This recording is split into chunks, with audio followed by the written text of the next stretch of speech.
Now for our story. I have something to tell you, Peggy. Peggy Douglas had wondered about those words which Nicholas Dorn had spoken to her over the telephone. Had wondered about the urgency in Nicholas' voice. But she dismissed it rather lightly because she couldn't possibly know Nicholas' state of mind. Only two people knew what he was really feeling. Aunt Mary and Kitt Meade. Nicholas had told Aunt Mary that he was in love with Peggy. Aunt Mary had asked him what he intended to do about his proposed marriage to Peggy, since the marriage had been planned as the theoretically perfect marriage, free of emotional disturbances, a marriage of understanding and companionship, and Nicholas, as well as Peggy, had denied any feeling of romantic love. Nicholas didn't know what he planned to do, although he realized his love for Peggy made a great difference.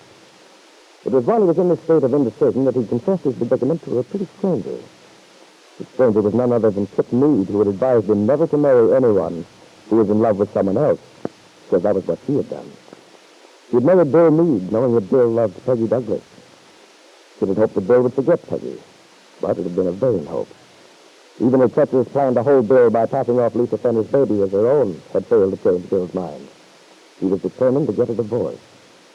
Kitt hadn't heard from Bill for some time, but she'd tried to be patient. Surely Bill would make an attempt to get in touch with her sooner or later. He wanted Kitt to apply for the divorce, but she had refused, and this Kitt knew would annoy Bill. Now, in her father's home, the pretentious 11th Street house in the little town of Wakefield, Kitt Meade hears...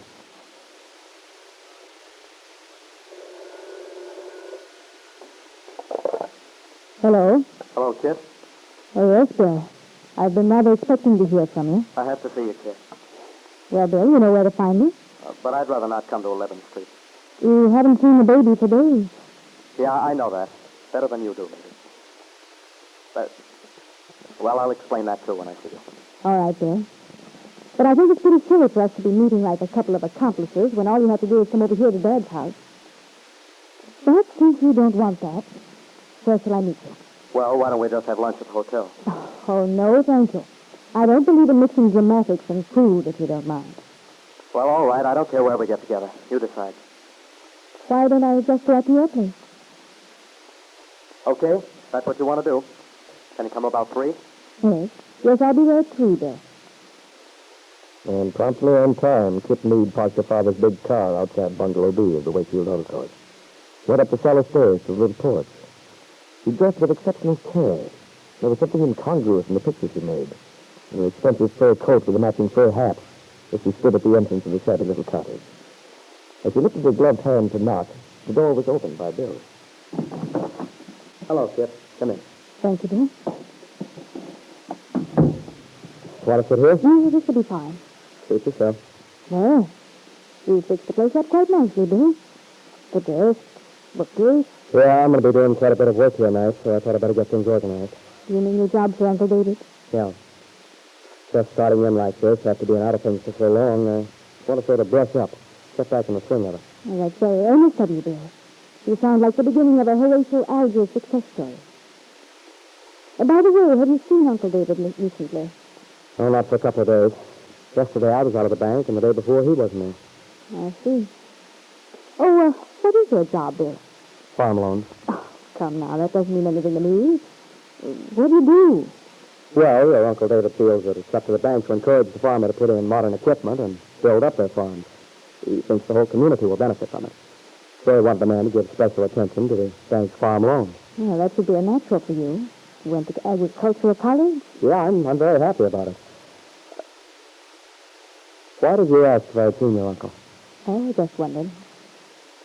I saw him yesterday. I thought he might have mentioned something about it. No. Kitt, what I wanted to talk to you about... Yes, Bill? I wondered if you'd thought over what we discussed last time. Naturally, I've thought it over. A lot. Frankly, I haven't thought of much else.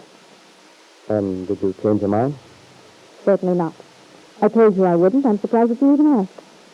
Well, the reason I asked, Kitt, is that I'm unable to believe that you'd refuse to look at the thing clearly, sensibly. It would be so much more decent somehow if you'd be willing to file for the divorce yourself and not make it necessary for me to. Look, Bill, don't talk to me about decency. It's a bit sick you're pretending to be so worried about the niceties of the situation. And speaking of looking at things clearly, what's wrong with your trying to see things my way?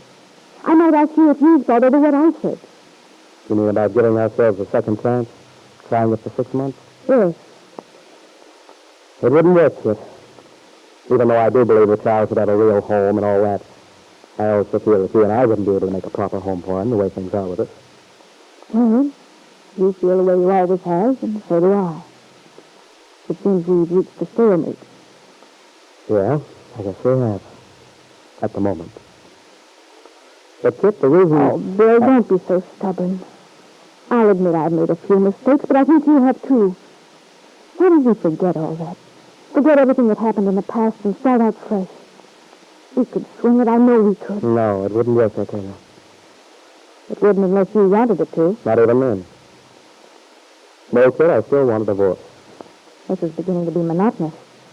I told you I won't give you one. I'm giving you your last chance, Kitt. I'm not going to wait any longer. Oh, but I'm afraid you are. There's nothing else you can do. You're wrong about that. You see, I went to a lawyer and I told him that I wanted you to get the divorce. He said if you wouldn't, I was going to. You wouldn't dare. But I would. Why can't you realize that I'm not kidding? I've made up my mind and nothing can change it now. I don't believe it. I know you too well, Bill Meade. Well, then I've changed because I mean every word of it. You call me stubborn. Well, Kid, I think you're being stubborn. Why do you want to hang on to a marriage that's all washed up? Why don't you face it? Perhaps I have reasons you're not capable of understanding. Oh, I'm sure of one thing. It's not because you're deeply in love with me. You couldn't be and say some of the things you said. Oh, a woman says a lot of things when she's excited that she doesn't mean. Why don't you be honest about it? I've gone overboard trying to be honest with you. No, I think all this routine you've been handing me about our not being suited to each other is nothing more or less than a cover-up. A cover-up for your real reason for wanting to be free of our marriage. By real reason, I suppose you're referring to Peggy. Exactly. Kit, one thing you've never been able to understand is that my wanting a divorce has nothing to do with anyone else. It's a result of our own differences, and that's all. But since you've insisted on bringing Peggy into it, we might as well iron that out right now. It isn't that I've brought Peggy in. She's been involved in it from the very beginning. Well, perhaps she has, in a way. You know that I've never tried to pretend about my feelings for Peggy. I've told you before that I'm in love with her. I always have been. And I'll tell you quite frankly that I wish very much that it might be possible when I am free for Peggy and... If, not when. No, I mean when. When I'm free, I hope I'll be able to prove to her that I'm worthy of her love. She thought so once. Sure, I do want Peggy, but that's not the reason I want a divorce from you. Believe me, it isn't. I think you'd have a hard time convincing an unprejudiced person of that. Not if we knew the whole story. Knew the background of our marriage. And a lot of things that have happened since then. Not if we knew the part your father had in this thing. All the tricky, the devious, unscrupulous things we both pulled. My. You're getting to be quite the rugged hero, aren't you, Bill? Strong language and everything. It's a pity this side of you developed so late in the game. I'd have enjoyed having you so masterful and strong-hearted. Been seeing any cars and pictures lately? Well, at least you haven't changed, Kit. I doubt if you ever will. So do I. I wasn't cut out to be the sweet, gentle type like your friend Peggy.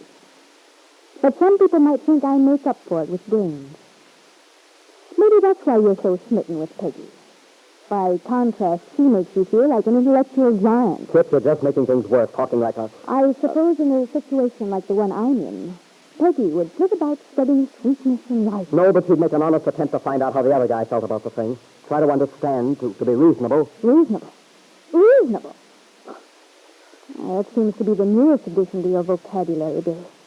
Where'd you pick it up? From my uncle? Or maybe Aunt Mary? Surely not from Peggy herself. Oh, look, Kit, this has developed into nothing but bickering. Let's end it. I've given you my honest decision. I've admitted that I love Peggy because she's a warm, generous, lovely human being. I've told you that I want a divorce. And there's something else I want, Kit. Something else I want, and I'm going to have. Is Bill going to tell Kit his decision? That he wants the child? If you do tell her, Bill, do you really believe you stand a chance of winning out against Kit and her father, Ben Calvert?